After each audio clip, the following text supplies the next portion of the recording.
Kembali di iNews Sore, pemirsa, unjuk rasa penolakan PPKM di Bogor, Jawa Barat ricuh. Kericuhan bermula saat massa menolak ditertibkan polisi.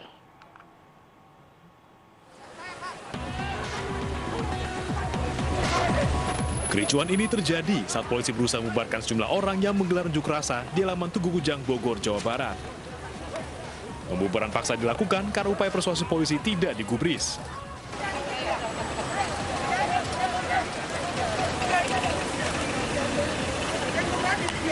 ...25 orang pengunjuk rasa pun dibawa tim Satgas COVID-19 untuk dimintai keterangan.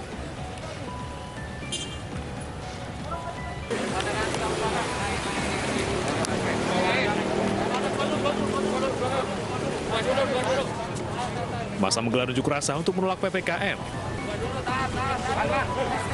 Aksi dibubarkan karena tidak berizin dan melanggar protokol kesehatan. Dari Bogor, Jawa Barat, tim iNews melaporkan. Kementerian Kesehatan meminta pemerintah daerah meningkatkan testing dan tracing di masa pemberlakuan PPKM level 4. Hal ini dilakukan agar penanganan COVID-19 dapat dilakukan sedini mungkin.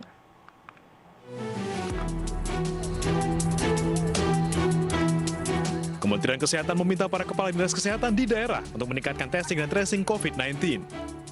Langkah ini merupakan bagian dari percepatan penanganan COVID-19, yaitu dengan secepat mungkin menemukan kasus terkonfirmasi maupun kontak erat. Penguatan testing dan tracing diutamakan bagi wilayah dengan mobilitas tinggi. Dalam aturan testing dan tracing, pelaksana, yakni dinas kesehatan di daerah, dapat menggunakan hasil pemeriksaan tes antigen, sehingga dapat cepat diketahui hasilnya. Selain penguatan testing, Kemenkes juga akan memperketat penanganan kontak erat. Seluruh pasien terkonfirmasi COVID-19 harus menjalani karantina hingga hasil pemeriksaannya dinyatakan negatif. Tim iNews melaporkan. Pemirsa, pemerintah terus berjuang menangani pandemi COVID-19. Berbagai masalah dihadapi, mulai dari penanganan pasien terkonfirmasi positif, rumah sakit, tenaga kesehatan, hingga obat-obatan. Lantas apa langkah pemerintah untuk menangani pandemi ini?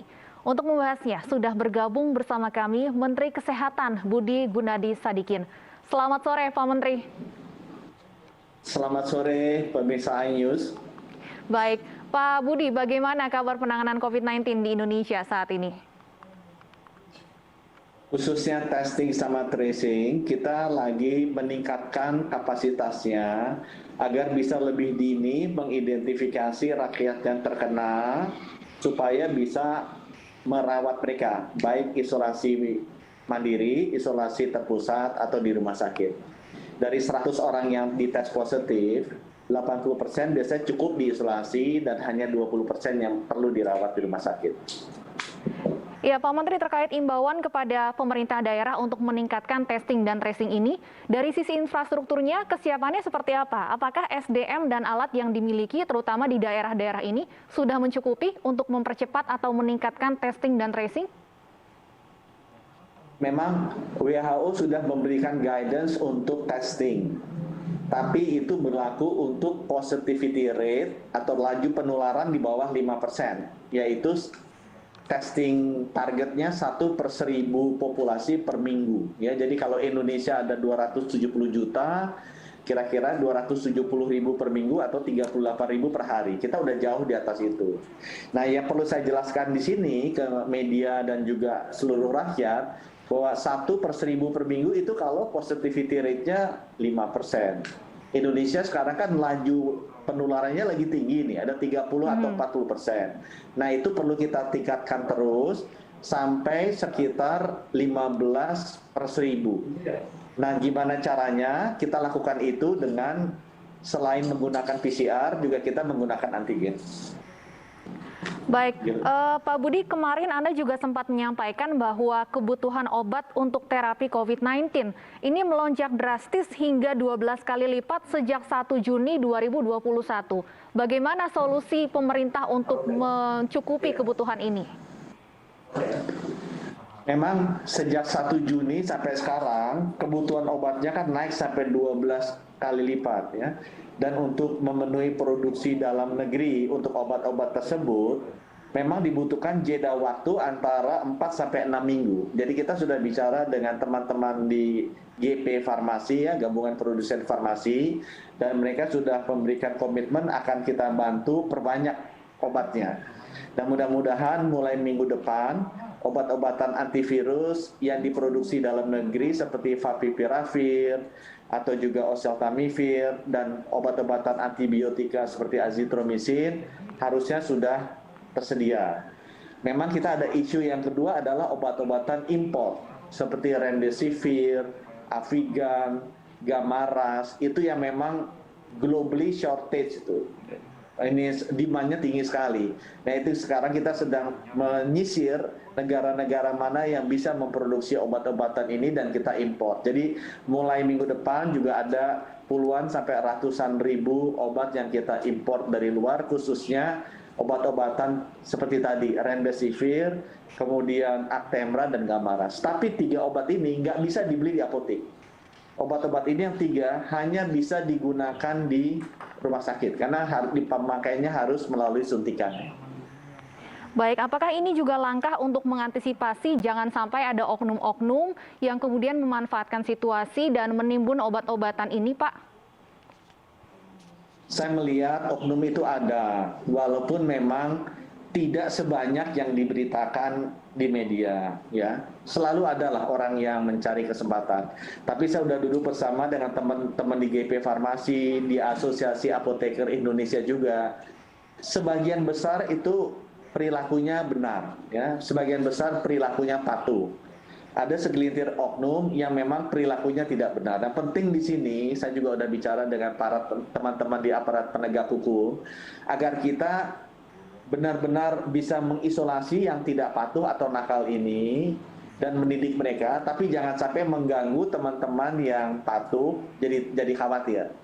Karena ada juga beberapa teman-teman yang patuh jadi khawatir karena ada beberapa segelintir temannya yang tidak patuh ini yang kemudian ditindak gitu oleh aparat penegak hukum. Yang penting sih menjaga keseimbangan itu. Ya, perlu digarisbawahi tadi disampaikan bahwa obat-obatan yang digunakan untuk terapi COVID-19 ini tidak bisa dibeli di apotek dan hanya untuk penggunaan di rumah sakit.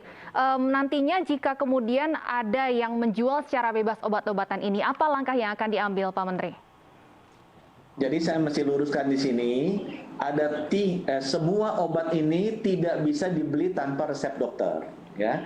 Jadi tolong teman-teman media bisa menjelaskan ke rakyat tidak usah membeli dan numpuk di rumah. Kasihan, nanti obatnya yang harusnya bisa dipakai oleh dokter merawat orang yang sakit jadi habis karena dibeli oleh kita yang tidak sakit ditumpuk di rumah. Ya kan sayang, teman-teman kita banyak yang butuh. Nah, obat-obatan ini dibagi 2. Ada obat-obatan yang dibeli dengan resep dokter di apotek, yaitu 3 obat, oseltamivir, favipiravir, dan azitromisin. Ada 3 obat lagi yang harus dengan resep dokter, tapi hanya bisa digunakan di rumah sakit, seperti remdesivir, kemudian Actemra atau Gamaras. Nah, bagaimana kita mengadakannya obat ini? Sekali lagi karena ini obat-obatan ini jalurnya terbatas, harus dengan resep dokter. Kita salurkan yang ke apotek, 3 obat tadi melalui apotek, yang sisanya, yang 3 lainnya melalui rumah sakit. Jadi tidak bisa dibeli di pasar bebas dan tanpa resep dokter. Artinya untuk yang melakukan isolasi mandiri, Pak Menteri, bagaimana kemudian mendapatkan obat-obatan terapi COVID-19 ini jika jalurnya dibatasi? Nah, ini bukan pembatasan jalur, karena dari dulu juga seperti itu, ya. Yang terjadi adalah banyak kemudian rakyat yang tidak memakai jalur formal. Jadi membelinya langsung tanpa resep, ya. Nah, itu yang kita jaga agar kembali ke jalur yang sebelumnya, yaitu jalur formal. Bagaimana kalau orang kena positif mau dapatkan obat ini? Dia bisa melakukan dengan beberapa cara. 1, dia kalau bisa datang ke dokter keluarga untuk minta resep, dia ambil obatnya.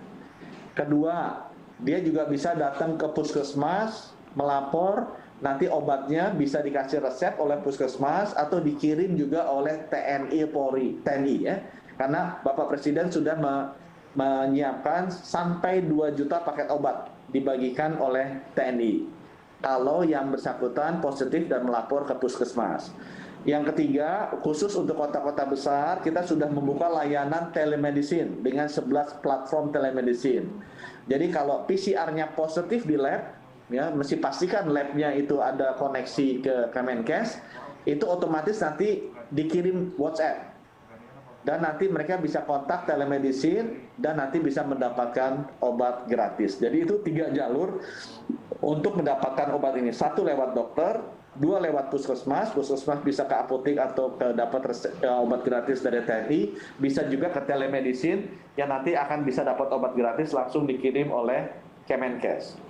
Baik, artinya bagi yang isolasi mandiri ditegaskan kembali harus tetap konsultasi dengan dokter ataupun melalui puskesmas melapor agar bisa mendapatkan obat melalui resep dokter ya Pak Menteri? Betul.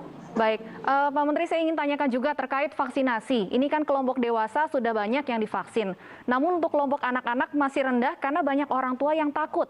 Apa upaya pemerintah untuk meningkatkan vaksinasi di kalangan anak-anak? Jadi prioritas memang diberikan berdasarkan resiko ya. Vaksinasi itu dibagi prioritasnya berdasarkan resiko. Usia yang makin lanjut itu makin berisiko. Jadi kalau kita lihat usia di atas 60 tahun itu bisa 6 sampai 8 kali lebih berisiko dibandingkan usia di bawah 25 tahun. Demikian juga usia di bawah 18 tahun itu bisa resikonya lebih kecil 10 kali dibandingkan orang yang usianya antara 25 sampai 50 tahun. Jadi kalau saya ditanya, memang sebaiknya diprioritaskan yang usia lanjut dulu, ya. Usia lanjut dulu, turun ke 50, turun ke 40, turun ke 30, ya. Nanti saya berharap kalau orang tuanya sudah divaksin, mereka pasti merasakan manfaatnya, mereka tahu rasanya seperti ini, mereka tahu juga dampak negatifnya hampir tidak ada, mereka bisa dengan otomatis membawa anak-anaknya. Kalau saya melihat vaksinasi anak-anak itu sangat bergantung kepada orang tuanya. Yang kedua, orang Indonesia tuh akan divaksin kalau lihat teman-temannya divaksin. Banyak sekali saya lihat orang Indonesia tadinya ragu, yang tidak mau, begitu lihat teman-temannya, keluarga yang divaksin, akhirnya mereka mau divaksin. Baik, terkait vaksinasi Pak Menteri masih yang sering terjadi dan sering kita lihat vaksinasi massal ini justru menimbulkan antrian, menimbulkan kerumunan. Apa evaluasi pemerintah atas hal ini? Memang ada beberapa vaksinasi massal, terutama kalau penyelenggaranya baru kali itu melaksanakan. Ya, tapi kalau teman-teman lihat sekarang mungkin sentra vaksinasi udah lebih dari 100 lah setiap hari ada di Indonesia, persis seperti yang ada di TV-nya iNews ini ya. Itu relatif rapi ya. Kalau saya bilang dari 100 mungkin 95-96 rapi. Ada yang tidak rapi biasa itu ya kalau baru pertama kali mengadakan. Tapi sesudah kedua dan ketiga akan rapi. Nah, masih terkait vaksinasi, Pak Menteri, Presiden Joko Widodo sempat menyampaikan bahwa target herd immunity di Pulau Jawa ini ditargetkan tercapai akhir Agustus 2021. Sementara saat ini ada beberapa daerah yang mulai mengeluhkan kesulitan pasokan vaksin. Apakah target ini masih realistis? Tadinya Bapak Presiden juga melihat bahwa stok vaksin itu banyak di daerah-daerah. Itu kemudian sebabnya beliau membantu kami dengan memberikan target tersebut di akhir Agustus, ya. Dan akibatnya apa? Akibatnya pemerintah daerah pada menggebu-gebu suntikan vaksin. Jadi kalau saya mendengar bahwa banyak daerah yang merasa vaksinnya kurang, itu hati saya senang. Karena artinya vaksinnya sudah mulai disuntikan secara lebih agresif sekarang ini. Ya, vaksin kita memang bulan ini lumayan, ada sekitar 25, hampir 30 jutaan. Tapi bulan depan kita akan datang 45 juta. Dan itu akan mulai datang tanggal 27 ini, tanggal 30, dan terus ke depan. Jadi saya sih tidak khawatir bahwa vaksinnya nanti akan datang. Kalau ditanya Pak, ini suntik keduanya akan ketunda. Ya, ketunda sedikit, sehari, 2 hari, sampai seminggu pun nggak apa-apa. Ya, karena yang penting tetap nanti ada suntik keduanya. Ini nggak harus mati kok. 28 hari harus suntik atau 3 bulan harus suntik. Nggak seperti itu kok. Nggak seperti itu. Baik, ketersediaan vaksin dipastikan masih aman ya. Terima kasih Pak Menteri sudah meluangkan waktu untuk berbincang bersama kami di tengah tentunya penanganan pandemi COVID-19. Selamat bertugas kembali. Terima kasih Pak Budi Gunadi Sadikin, Menteri Kesehatan Republik Indonesia. Pemirsa, seorang wanita berhasmat menjual surat antigen palsu di dalam bus dan viral di media sosial. Kami akan kembali dengan informasi selengkapnya. Saya jeda berikut. 90 ya. Itu dikasih jangka waktu apa untuk